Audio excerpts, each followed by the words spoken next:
আনন্দের অভিমান ভাঙিয়ে বাড়ি নিয়ে যায় আদি। হ্যালো বন্ধুরা, আজকে আলোচনা করব আনন্দের ধারাবাহিকের চতুর্থ পর্ব সম্পর্কে। তার আগে লাইক দিয়ে ভিডিওটি শেষ পর্যন্ত দেখতে থাকুন।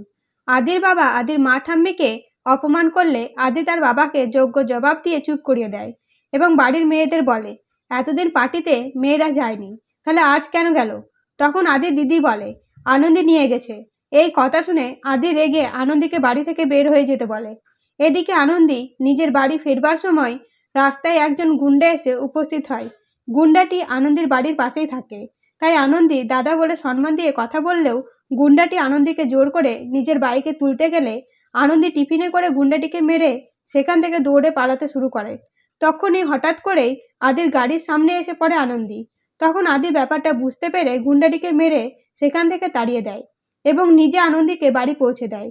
অন্যদিকে আনন্দীর দাদা বৌদি আনন্দীকে বড় গাড়ি থেকে নামতে দেখে অপমান করতে শুরু করে। বলে যে এত রাতে এত বড় গাড়ি করে এসেছিস, যদি পাড়াতে জানতে পারে তাহলে আমাদের মান সম্মান থাকবে তো? তৎক্ষণাৎ আনন্দীর বাবা এসে উপস্থিত হয়।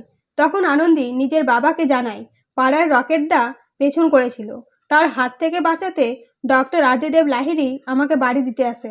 এইসব শুনে আনন্দীর বাবা আনন্দীর দাদা বৌদিকে বকাবকি শুরু করে। এর পরের দিন সকালে আনন্দী হেলথ সেন্টারে যেয়ে বলে, আমি ও বাড়ি না যেয়ে কি ভুল করলাম? সেই মুহূর্তে আদি এসে উপস্থিত হয় আর বলে, অবশ্যই ভুল করেছেন। তবে কি এবার আনন্দীর অভিমান ভাঙিয়ে বাড়ি নিয়ে যায় আদি? অবশ্যই কমেন্ট করে জানাবেন। ধন্যবাদ।